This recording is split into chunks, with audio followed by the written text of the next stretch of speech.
여러분 부활주일 어떠신가요? 예배 오늘 드리면서 부활주일의 기쁨으로 감사함으로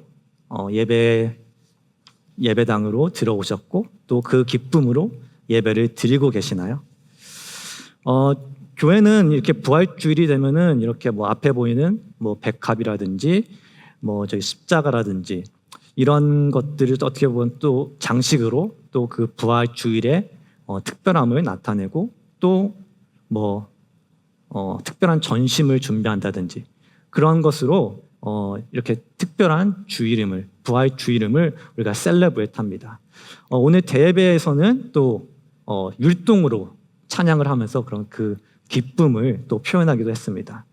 우리도 그런 율동까지는 아니지만 이 부활주일의 그 기쁨 찬양들로 신나는 찬양으로 부활하신 예수님을 찬양하고 셀러브레이트 했습니다. 방금 전에 우리가 예수 다시 사셨네 하면서 찬양할 때 여러분은 그 예수님의 다시 사셨다라는 그 사실에 기쁨으로 진정한 기쁨으로 찬양하셨나요? 정말 예수님이 부활하셨다는 이 사실이 정말 내가 참을 수 없는 그러한 기쁨으로 다가오시나요? 저는 부활주일을 어떻게 보면 매년 보낼 때마다 항상 조금 애매한 느낌을 받습니다. 한국 교회는 좀 특히 더한 것 같은데 이 예수님이 부활하신 날은 정말 교회가 크게 셀러브레이트하고 크게 기뻐해야 하는 날이죠.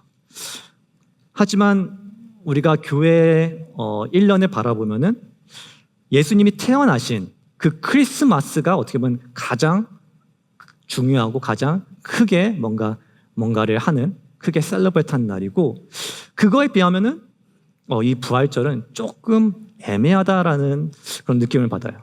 오히려 추수감사주일이 더 뭔가를 더 많이 하고 더 크게 셀러브레이트 한다는 그런 느낌을 항상 받아요. 하지만 이 기독교회, 우리가 믿는 기독교회 또 교회에 그리고 여러분 우리의 그리스도의 삶에서 가장 중요한 날이 있다면은 그것은 바로 오늘 부활절이라는 것이죠. 예수님이 부활하신 날이야말로 우리에게 가장 놀라운 날이고 가장 중요한 날이고 가장 우리가 기뻐해야 하는 날입니다. 1세기 초대교회에서는 예수님의 부활이야말로 이 부활하신 이 부활절이야말로 신앙 공동체의 중심이었습니다. 단지 1년에 한 번 뭐 교회를 장식하고 뭐 부활절 찬양 부르고 뭐 삶은 계란을 먹는다든지 그런 식으로 넘어간 게 아니라 1세기 초대교회에서는 매주가 작은 부활절이었습니다. 매주 예수님의 죽으심과 부활을 기억하였고 단순히 이것이 성경의 스토리가 아니라 우리 또한 죽음을 이기고 다시 살 것이라는 그 확신을 매주 고백하는 그러한 날이었습니다. 그래서 로마의 핍박 앞에서도 그 죽음 앞에서도 두려워하지 않을 수 있는 그 믿음의 증거가 바로 예수님의 부활이었습니다. 우리가 지금 초대교회와 같은 그러한 마음으로 부활절을 또 예수 그리스도의 부활을 대하지 않고 있는 것은 아마 우리가 부활의 굿뉴스, 부활의 복음을 잊고 살고 있기 때문이 아닐까라는 생각이 듭니다.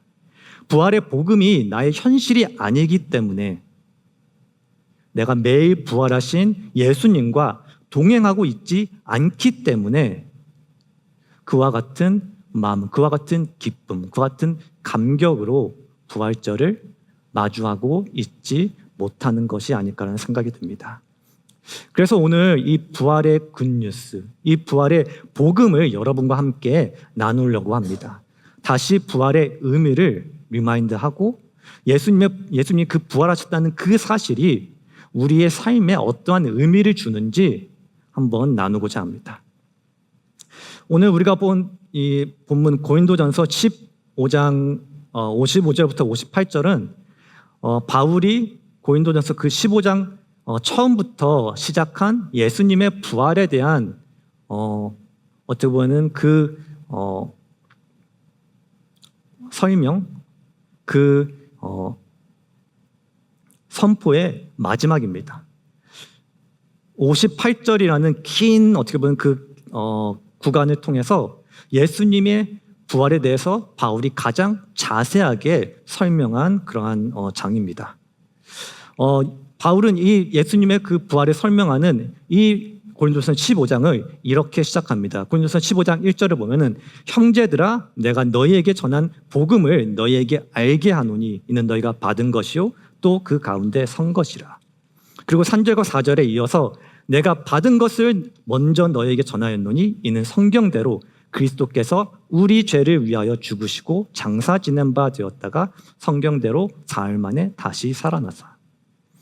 즉 바울이 받은 복음 그리고 바울이 받아서 고린도 교회에게 전한 그 복음이 바로 이것인데 그것은 성경대로 예수님이 우리 죄를 위해서 죽으시고 성경대로 사흘 만에 다시 살아나셨다는 것, 부활하셨다는 것이 바로 복음이다. 이것이 바로 굿 뉴스라고 바울은 예수님의 부활에 대해 설명하면서 이렇게 시작을 합니다. 즉 복음이라는 것은 예수님이 우리를 위해 태어나셨다. 이것이 다가 아니고 예수님이 병든 자들을 치유하시고 수많은 기적을 행하셨다. 이것 또한 복음의 전체가 아니고 예수님이 십자가에서 죽으셨다는 것, 그 희생마저도 복음의 전체가 아닌 이 사흘 만에 죽으시고 다시 사흘 만에 다시 살아나신 것, 이것까지가 바로 복음이라는 것입니다. 예수님이 성경대로 오신 것과 십자가에서 죽으신 것, 그리고 부활하신 것을 믿는 것이 바로 구원받는 복음이라고 바울은 전하고 있는 것입니다. 그래서 바울은 로마서 10장 9절에 내가 만일 내 입으로 예수를 주로 시인하며 또 하나님께서 그를 죽은 자 가운데서 살리신 것을 내 마음에 믿으면 구원을 받으리라라고 로마서 10장 9절에 말을 하고 있는 것이죠. 그래서 그리스도의 부활은 우리 구원의 핵심입니다. 이 부활의 믿음이 없다면은, 이 부활을 믿지 않는다면은 구원도 없고 그리스도인이라고 말할 수도 없는 것입니다. 그렇다면 그리스도의 부활이 어떻게 우리에게 굿 뉴스가 되는지 저는 오늘 두 가지를 통해서 살펴보기로 원합니다. 첫 번째는 그리스도는 부활하심으로 우리의 원수를 승리하셨습니다. 여러분을 제일 지금 괴롭게 하고 힘들게 하는 원수가 무엇인가요? 누구에게는 그게 돈일 수도 있고, 누구에게는 직장일 수도 있고, 누구에게는 학교일 수도 있을 것입니다. 누구에게는 지금 미국 정부가 원수일 수도 있고, 누구에게는 내 삶 가운데 있는 특정 인물일 수도 있죠. 하지만 여러분, 이 모든 것은 어떻게 보면은 가지이지 뿌리가 아닙니다. 지금 나를 힘들게 하는 이 한 문제가, 이 돈의 문제가, 이 학교의 문제가, 이 직장의 문제, 이 사람의 문제가 해결된다고 해서 우리 삶의 모든 문제가 해결되고 평생 문제가 없어지는 것이 아닙니다. 지금 돈 문제가 나를 너무 힘들게 하고 이것만 해결된다면, 내가 돈을 마음껏 쓸 수 있을 정도로 번다고 한다면, 정말 마음 편하게 살 수 있을 정도로 내가 그 정도의 돈이 내게 있다면은 모든 것이 해결되고 정말 나는 어떠한 어려움 없이 살 수 있을 것 같다라고 생각이 들지라도 그것은 진짜가 아니죠. 돈이 아무리 많아도 관계의 문제까지 해결되는 것이 아니고, 돈이 아무리 많다고 해도 건강의 문제까지 해결되는 것이 아니죠. 그리고 돈이 아무리 많다고 해도 내 마음의 문제들, 내 마음의 아픔과 슬픔들까지도 해결되는 것은 아닙니다. 그래서 이런 유명한 말이 있습니다. More money, more problems. 유명한 래퍼 Notorious B.I.G의 노래의 말이죠. 돈이 많아질수록 문제도 많아진다. 오히려 우리가 문제를 해결되는 그 돈을 얻으려고 할수록 오히려 그것이 문제를 더 많이 우리에게 가져온다는 거죠.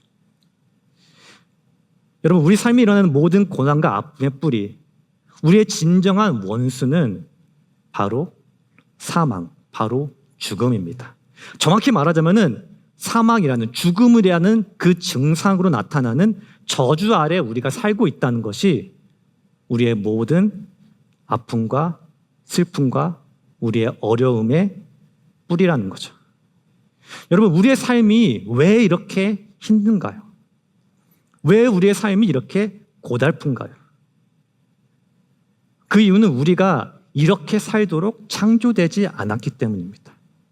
지금 이 세상이, 지금 우리가 살고 있는 이 삶이 하나님이 우리를 위해서 디자인하신 그 모습이 아니라는 거예요. 하나님이 이 세상을 창세기에서 창조하셨을 때 하나님이 계속하시는 말씀이 있습니다. 보시기에 좋았더라. It was good. 그리고 마지막으로 사람을 창조하신 후 6일 동안 창조하신 모든 것을 보시면서 이렇게 말씀하십니다. 심히 좋았더라. It was very good. 완벽하신 하나님이 보시기에 심히 좋았다는, very good이었다는 완벽한 모습으로 이 세상과 우리들은 창조되었다는 거예요. 하나님이 창조하신 이 완벽한 세상에서 하나님과 완벽한 관계를 맺으며 또 서로들, 사람들과 또한 완벽한 관계를 가지도록 그러한 축복 가운데 우리가 창조되었다는 거예요. 하지만 그 완벽했던 모든 것이 첫 사람인 아담과 하와가 죄를 지으며 깨졌습니다. 창세기 2장 10절에 하나님은 분명하게 이렇게 말씀하세요. 선악을 알게 하는 나무의 열매는 먹지 말라. 내가 먹는 날에는 반드시 죽으리라. 하나님이 정하신 그 바운더리, 하나님이 정하신 것을 어길 때 죽음이라는 그 저주가 있을 것이라는 것을 미리 말씀하셨습니다. 그리고 이 하나님의 명령을 어긴 순간 하나님이 말씀하신 죽음이 우리를, 그리고 하나님이 창조하신 세상을 다스리기 시작했다는 거죠.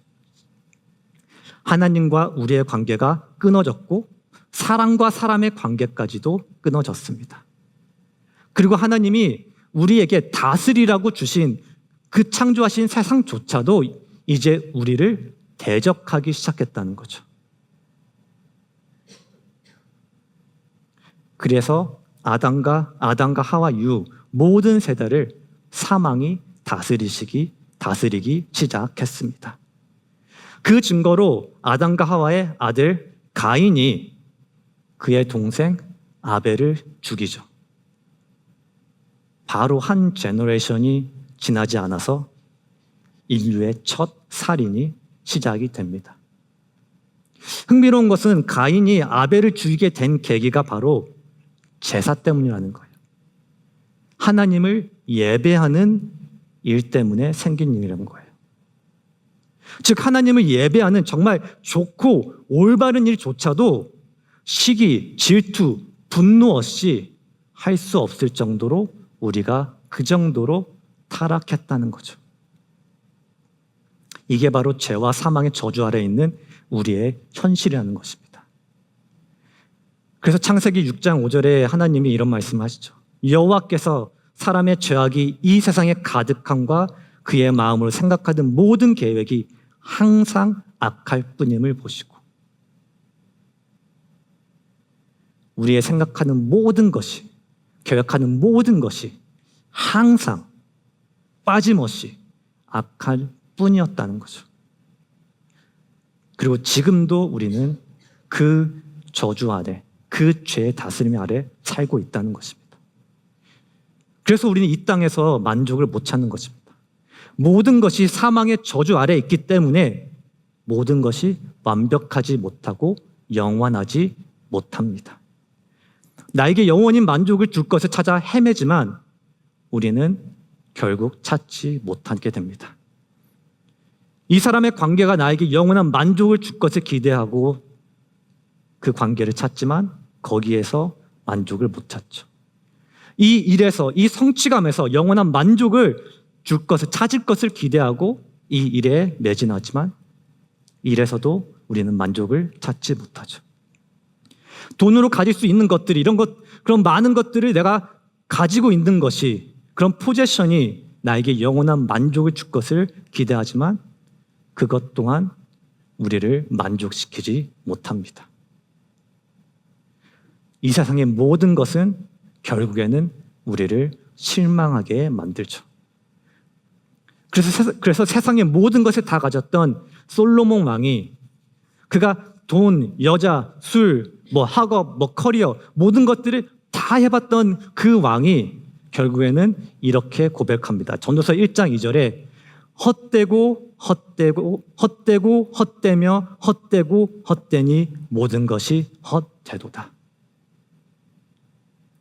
내가 왕으로서, 내가 이 세상의 가장 부자로서 할 수 있는 모든 것을 내가 다 해봤지만 결국에는 이것도 헛되고 저것도 헛되고 모든 것이 헛되도다. 이것이 저주 아래 있는 인간의 모습입니다. 우리가 이 세상의 모든 것을 다 가졌을지라도 결국 우리를 기다리는 것은 죽음이기 때문에, 사망이기 때문에 우리가 밀리언을 가져도, 우리가 빌리언을 가져도 그것 하나도, 한 센트도 우리가 가져갈 수 없기 때문에 나라를 세우고 제국을 만들어도 죽는 것은 이미 정해진 것이기 때문에 모든 것이 헛되고 의미가 없다라는 것입니다. 모든 사람들에게 정해진 그 죽음 앞에서 이 세상의 모든 것은 의미가 없어진다는 것입니다. 그래서 모든 사람이 고통 가운데 있는 것이죠. 그리고 사람뿐만 아니라 이 세상도 또한 고통 가운데 있습니다. 그래서 사도 바울이 로마서 8장 22절에 피조물이 다 이제까지 함께 탄식하며 함께 고통을 겪고 있다라고도 말하죠. 이 세상도 그 저주에서 풀리게 된 날, 그날을 기다리면서 신음하고 있다라는 거죠. 하지만 이 고통 앞에 예수 그리스도의 부활이 이렇게 외칩니다. 오늘 본문 55절에 사망아 너의 승리가 어디 있느냐? 사망아 내가 쏘는 것이 어디 있느냐? 온 인류 앞에, 온 세상 앞에 임한 그 사망의 저주 앞에 예수 그리스도의 부활이 이렇게 외치고 있는 것이죠. 예수님의 부활하심으로 죽음의 힘이 깨졌다고 말하고 있습니다. 죽음이 다시는 지배하지 못한다는, 다시는 왕노릇하지 못한다고 우리에게 말하고 있습니다. 사도 바울은 이어서 말합니다. 56절에 사망이 쏘는 것은 죄요 죄의 권능은 율법이라. 벌이 누군가를 쏘고 나면은 그 침을 상대의 몸에 남겨둔 채 힘을 잃는 것처럼 죽음 또한 자신의 모든 독침을 그리스도의 몸에 쏟아 부었다는 말입니다. 예수님께서 그 죽음의 독침을 십자가 위에서 자신의 온몸으로 받아내셨습니다.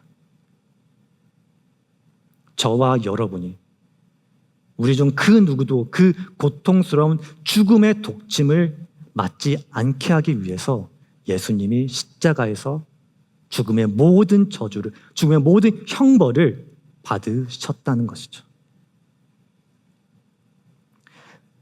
그리고 바울은 사망에 쏘는 것은 죄라고 또 말합니다. 즉 죄가 있기 때문에 죽음이 시작되었고 죽음이 우리를 해칠 수 있게 되었다는 것입니다. 죽음은 죄가 있는 곳에서만 우리를 해칠 수 있는 것입니다.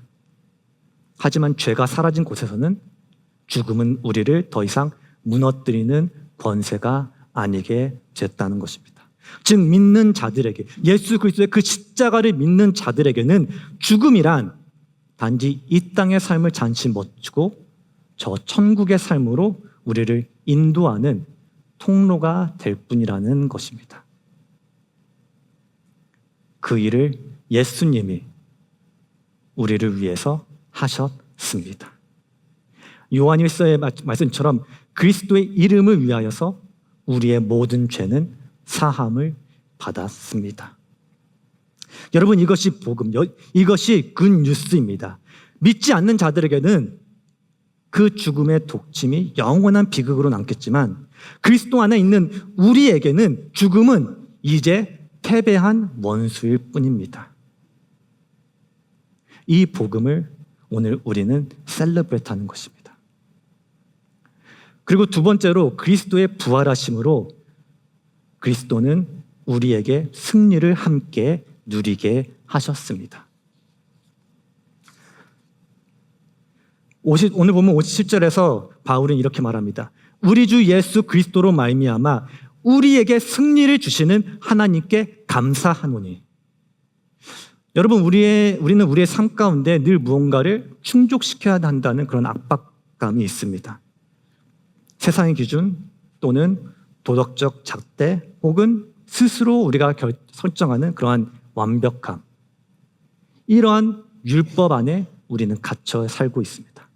하지만 성경은 확실히 우리에게 말합니다. 우리는 결코 그 기준을 충족할 수 없다라고. 우리는 죄 없이 살 수도 없고 이미 저지른 이 죄를, 이 실수들을 스스로 지울 수도 없다고 말합니다. 그리고 그 죄로 인하여 찾아오는 이 삶의 허무와 죽음의 문제를 해결할 능력도 없다고 성경은 우리에게 말합니다. 그런데 여기에 사도 바울이 오늘 우리에게 전하는 놀라운 반전이 있습니다. 우리가 도저히 할 수 없었던 그 일을 하나님께서 예수 그리스도를 통해서 단번에 해결하셨다라는 것입니다. 예수님은 이 땅에서 하나님의 율법을, 모든 율법을 완벽하게 지키셨습니다. 모든 의를 이루셨습니다.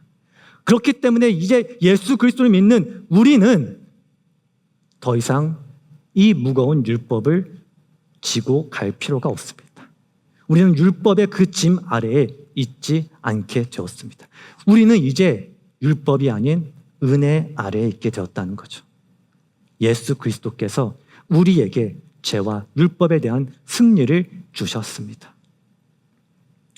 이것이 부활의 굿뉴스, 이것이 복음이라는 거죠. 예수님이 승리하신 것뿐만 아니라 우리가 예수 그리스도를 믿는다면 그 승리가 우리 것이 된다라는, 이것이 바로 우리가 붙들어야 될 굿뉴스라는 것입니다.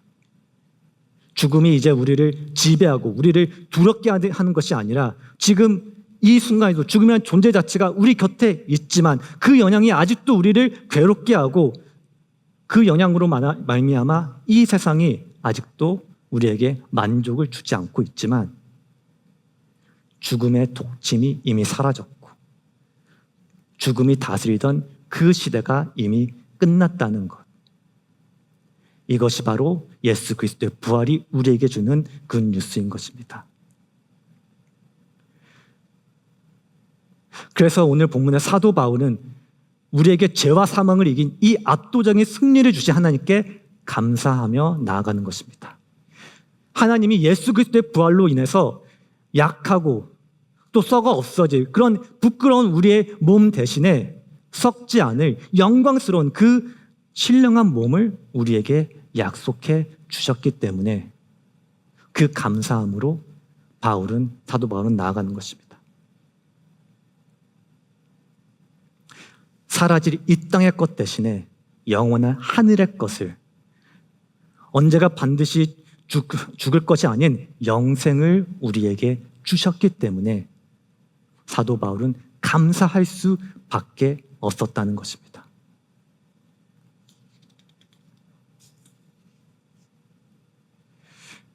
여러분, 예수 그리스도를 주로 믿고 고백하는 우리에게는 죽음이 더 이상 권세를 부리지 못한다는 것을 여러분은 믿으십니까? 우리가 더 이상 죽음의 저주 아래에 있지 않다는 것을 여러분은 믿고 계십니까? 죽음은 이제 그저 이 땅에서 다음으로 넘어가는 통로라는 것을, 그 통로 후에는, 그 죽음 이후에는 지금과 비교할 수 없는 행복이, 영원하고 완벽한 하나님과 함께하는 그 천국이 기다리고 있다는 것을 여러분은 믿고 계십니까? 요한계시록의 약속처럼 사망과 음부는 불못에 던져질 것이고 하나님은 우리 눈에서 모든 눈물을 닦아주시며 더 이상 죽음도, 애통하는 것도, 곡하는 것도, 아픈 것도 없는 그 미래가 예수 그리스도를 믿는 우리 모두에게 약속되어 있다는 것을 여러분은 지금 믿고 계십니까? 이 약속이 여러분에게 지금 현실입니까? 눈에 보이는 현실입니까? 예수 그리스도가 승리하신 그 승리를 여러분은 지금 누리면서 살고 계십니까? 오늘 이 부활주일 예배를 통해서 다시 한번 그 승리를 리마인드한, 다시 한번 생각하는 시간이 되기를 원합니다. 그리고 여러분이 혹 이 고백이, 이 약속이 나의 현실이 아닌 것 같다라고 느껴진다면, 나는 아직도 죽음 후가 두렵다, 나는 아직도 죽음과 그 저주 아래에 있는 것 같다, 나는 아직도 예수 그리스도를 나의 주라고 고백하고 있지 않다라고 생각이 되신다면은, 오늘 이 부활의 기쁜 날에 예수 그리스도의 십자가를 붙들며 믿으며 나아갈 수 있기를 소원합니다. 자, 마지막으로 그렇다면 지금 우리는 어떻게 살아야 할까요? 예수 그리스도의 그 부활 앞에 우리는 어떻게 살아야 될까요? 오늘 본문 58절입니다. 그러므로 내 사랑하는 형제들아, 견실하며 흔들리지 말고 항상 주의 일에 더욱 힘쓰는 자들이 되라. 이는 너희 수고가 주 안에서 헛되지 않은 줄 알미라. 그러므로 예수님이 부활하셨으니, 죄와 사망에서 승리하셨으니, 예수님의 승리를 하나님이 우리에게 주셨으니 우리는 더 이상 사망의 권세 아래 있지 않으니, 그러므로 견실하며 흔들리지 말고 항상 주의 일에 힘쓰라라고 사도 바울은 우리에게 권면하고 있습니다. 견실함의 원어는 깊이 앉아있다라는 뜻입니다. 즉 어떤 바람에도 밀려나지 않게 뿌리를 깊이 박고 완전히 정착한 상태를 말합니다. 그리고 흔들리지 말고의 원어의 뜻은 한치의 미동도 없는 완전한 부동의 상태를 의미합니다. 여러분, 세상은 우리에게 끊임없이 이렇게 말합니다. 상황 봐가면서 하라고, 적당히 타협하라고, 이게 요즘의 트렌드, 이게 요즘의 흐름이라고. 하지만 그 세상의 소리에 바울은 우리에게 오늘 이렇게 경고합니다. 하나님의 뜻 밖으로 한 걸음도 내딛지 말라. 하나님의 뜻 안에, 복음 안에 깊이 박혀 있어라.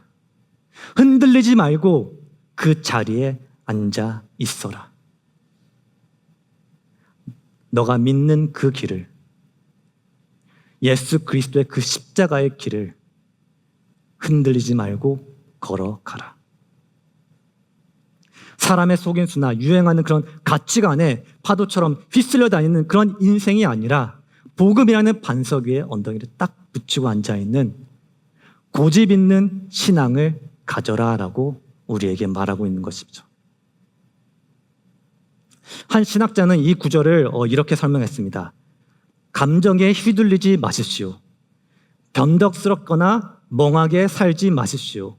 쉽게 낙심하지 마십시오. 주님이 우리의 수고를 반드시 값지게 하실 것을 믿고 선한 일을 곧절로 행하십시오. 나의 감정에 휘둘리는 것이 아니라 병덕스럽게나 아니면 멍하게 그런 생각 없이 사는 것이 아니라, 낙심하면서 복음에서 떠나는 것이 아니라 견실하게 흔들리지 말고 항상 주의 일에 힘쓰며 사는 것이 부활의 은혜 가운데 사는 우리의 사명인 것입니다.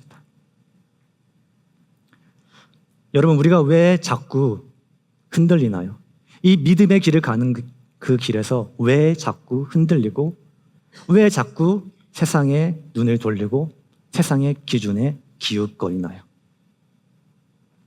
그것은 우리 안에 부활의 소망, 우리 안에 그 부활의 복음이 흐릿해졌기 때문입니다. 만약 이 세상의 삶이, 지금 이 땅에서 삶이 전부라면은 우리는 희생하고 거룩하게 살아야 할 의무가 없습니다. 그 이유가 없습니다. 그저 남들처럼 즐겁게 그냥 즐기면서 사는 게, 적당히 사는 게 정답이겠죠. 하지만 부활이 확실하다면 이야기는 달라집니다. 영원한 삶이 있다는 것을 아는 사람은 오늘의 이 삶을 대충 살 수 없습니다. 죽음 후에 심판이 있다는 것을, 그리고 하나님을 만나게 될 것이라는 것을 아는 사람은 그 믿음의 길에서 벗어날 수 없습니다. 그래서 바울은 우리에게 주의 일에 더욱 힘쓰는 자들이 되라고 말합니다. 여기서 힘쓰라는 말은 기준치를 초과하다, 넘치도록 과하게 하다라는 뜻입니다. 하나님이 우리에게 과할 정도로 은혜를 쏟아 부어 주셨기 때문에 우리 또한 하나님께 과할 정도로 응답하는 것을 말하는 것입니다. 요즘 우리 시대의 가장 큰 우상은 아마 여유와 힐링일 것입니다. 흔히 말하는 워라밸이죠. 적당한 휴식과 적당한 여유, 그러한 힐링, 그게 없이는 못 산다고 말하죠. 물론 적정한 휴식은 필요하죠. 하지만 안타까운 것은 많은 그리스도인들이 자신의 취미, 자기 개발에 에너지를 다 쏟느라 정작 주님의 일에는 기운을 못 쓰고 있다는 것이죠. 많이들 이렇게 말하죠. 난 할 만큼 했으니까 이제 좀 쉬어야죠. 이렇게 말하면서 많이들 영적 은퇴를 선언합니다. 하지만 여러분의 주변을 한번 살펴보세요. 지금 우리 주변에는 아직도 영적으로 죽어가는 우리의 친구들, 또 우리의 위로와 도움이 필요한 지체들이 너무나도 많지 않습니까? 우리 공동체 안에도 우리의 손길이 필요한 지체들이 있고, 여러분의 직장에, 여러분의 학교에, 또 여러분의 가족 안에, 여러분의 성김과 여러분의 그 복음의 증거가 필요한 지체들이 아직도 있습니다.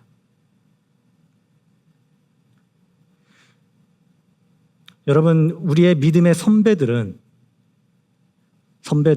자신의 삶을 끝날 때까지 하나님을 위해서 살다 하나님을 만나러 갔습니다.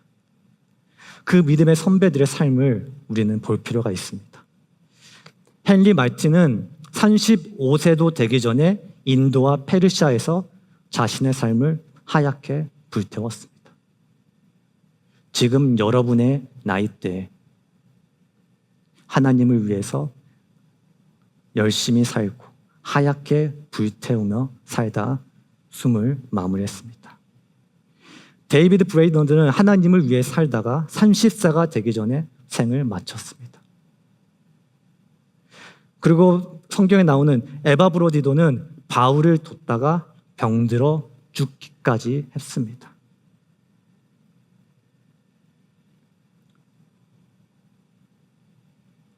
하나님을 위해서 위대한 일을 했던 믿음의 사람들은, 우리 믿음의 선조들은 절대로 적당히 일하지 않았습니다.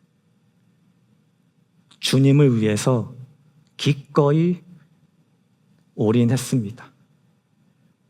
그리고 자신의 삶을 하나님을 위해서 올인했다는 것을 절대로 아까워하지 않았습니다.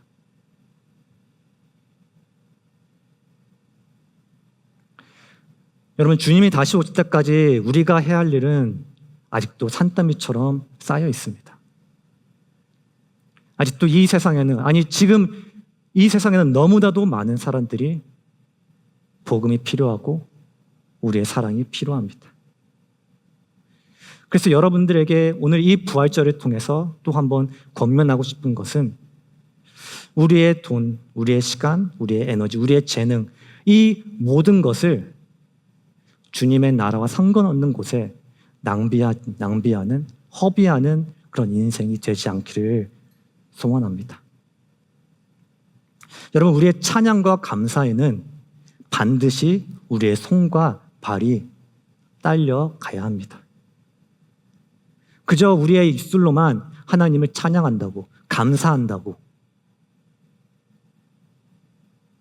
그러한 행함 없는 믿음은 죽은 믿음이라고 성경은 우리에게 경고하고 있습니다.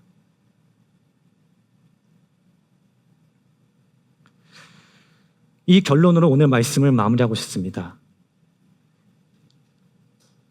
결론은 주님 안에서 우리의 삶은 절대로 헛되지 않는다는 것입니다.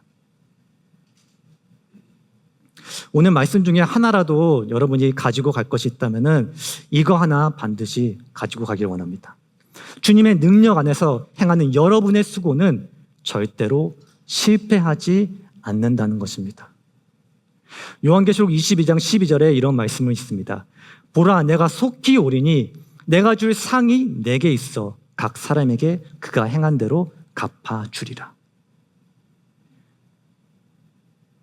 우리가 몸이 부서질 정도로 수고하는, 하나님을 위해서 그 수고하는 그 땅방울이 주님 안에서 결코 헛되지 않을 것입니다. 지금 하나님의 나라를 위해서, 청년부를 위해서, 믿지 않는 친구들을 위해서, 가족을 위해서 흘리는 그 눈물이, 그 수고가 결코 헛되지 않을 것입니다. 이것이 부활의 소망을 가지고 있는 사람의 삶입니다. 이것이 예수 그리스도의 부활로 우리 모두에게 예수님이 부르시는 삶입니다. 이 부활의 확신을 가지고 오늘도 세상이 감당 못할 그런 열정으로 하나님을 향해서 또 세상을 향해 달려가는 우리 모두가 되기를 소망합니다.